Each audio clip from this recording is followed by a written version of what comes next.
Good afternoon, everyone, and to the viewers via YouTube live stream. The pre-bid conference for the procurement of goods is now called to order. For the attendance of this proceeding, may I call in Ms. Janet Pudut to please call the roll.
All right, thank you, Mr. Chair. Good afternoon. In attendance for today's scheduled pre-bid conference from interested supplier, Errol Agot of Tataypat Enterprise Corporation.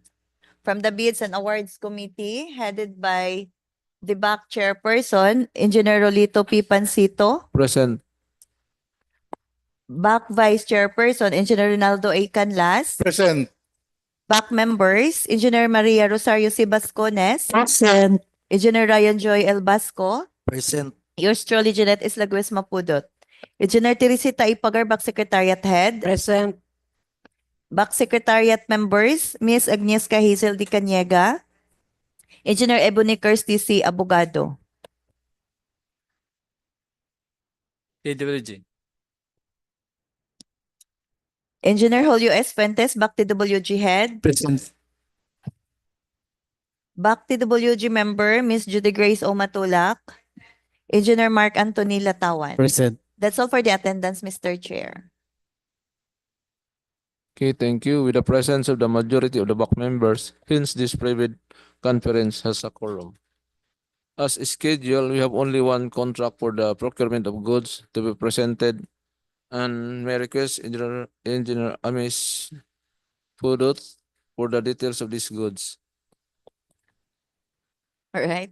Contract subject for pre-bid conference today is with contract ID number 24 GND 0012, supply and delivery of additional construction materials for use in the maintenance activities of the maintenance section with an ABC of 10 million pesos, consisting of 20 items,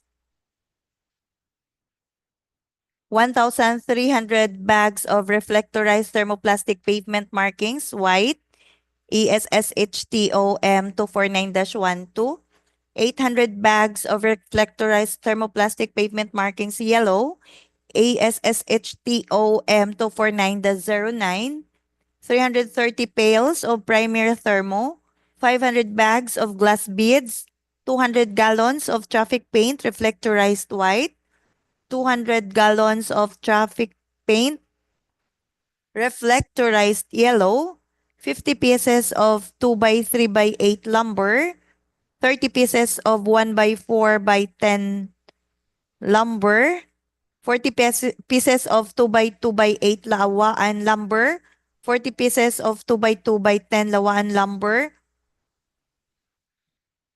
25 bundles of 1 by 2 by 4 selected sticks lawaan, 25 bundles of 1 by 2 1 by 8 stick, 25 bundles of 1 by 2 by 10 stick, 25 bundles of 1/2 by 2 by 8 stick, 25 kilos of concrete nails, number 4, 25 kilos of concrete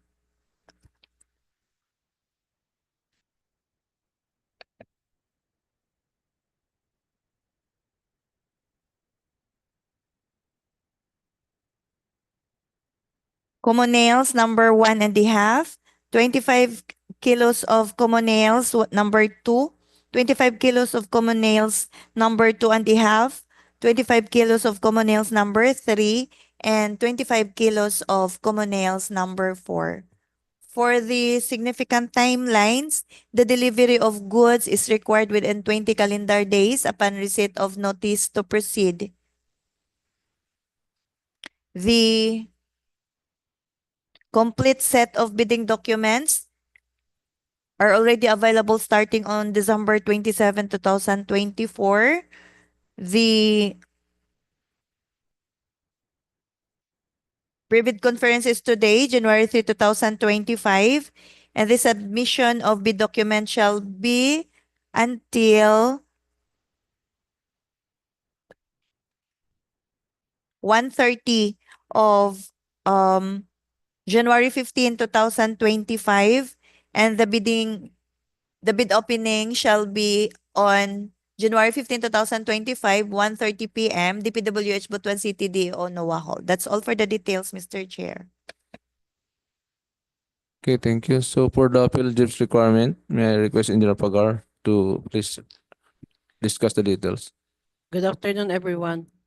All prospective bidders, please be reminded that all Class A eligibility documents covered by Section 8.5.2 of the revised implementing rules and regulations of Republic Act Number 9184, supporting the veracity, authenticity, and validity of this certificate shall remain current and updated. The failure by the prospective bidder to update the certificate with the current and updated Class A eligibility documents shall result in the automatic suspension of its validity until such time that all of the expired Class A eligibility documents has been updated. The Class A eligibility documents to be updated are as follows: Philjips registration certificate, mayor's business permit or its equivalent, tax clearance, pickup license and its registration, and audited financial statements. That's all, Mr. Chair. Okay, thank you. For other reminders and instructions to be discussed by Ms. Janet Liz Mapudot, please. All right.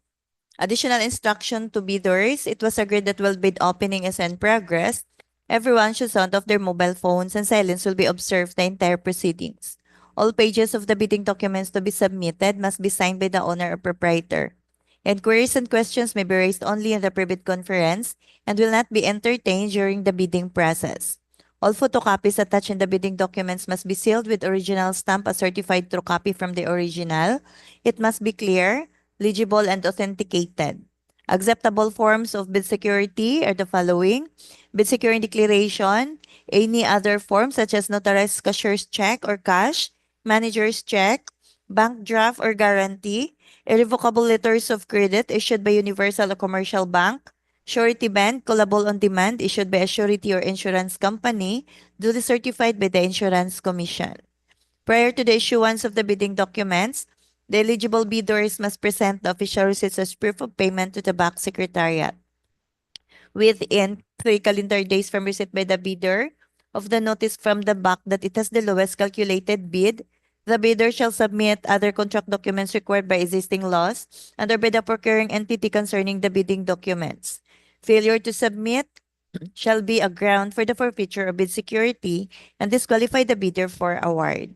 Interested bidders are also required to submit complete contact numbers, including email address and the exact location of office. All bidders are hereby informed that per back resolution, an act of securing order of payment but intentionally neglect to pay or submit or drop without justifiable reasons their tender documents is determined by the BAC as other acts that tend to defeat the purpose of public bidding under Section 2D of DO 17 Series of 2015 in relation to three-strike policy in the procurement of contracts for infrastructure works, goods, and consulting services. Also, per DO 28 Series of 2024 in relation to three-strike policy in the procurement of infrastructure, goods, and consulting services of contracts, there are classification of offenses that triggers the three-strike policy and its exemptions. Number 1, withdrawal from the bidding process, submission of non-participation letter, or failure to submit a bid after purchasing the bid documents. Number 2, Submission of late bids without valid reasons as determined by the BAC. And number 3, submission of patently insufficient bid. A patently insufficient bid refers to a bid that fails to include or comply with certain mandatory requirements. And lastly, to all interested bidders, if your representative to purchase bid documents is not your liaison officer of your company enrolled in the CWA, please let him bring the following requirements during purchase of bid documents. Number 1, for sole proprietors, sole proprietorship, special power of attorney mentioning the name of the representative using the registered company email from CWA, together with government issued ID and company's ID. One project per SPA. For corporation or joint venture, government issued ID and company's ID should be accompanied with approved board or joint venture resolution and secretary's certificate using registered company email from CWA. One project per board or joint venture resolution and secretary's certificate. And lastly, please drop your bids on time to avoid inconvenience, for late bids will not be accepted. That's all, Mr. Chair. You. So this private conference is called for the benefit of interested suppliers so as for them to raise any questions and clarification regarding this project. So at this moment, may we know from the bidder if you have question or no? There being none, so there being no other matters to be discussed. This private conference is now adjourned. Thank you and good afternoon.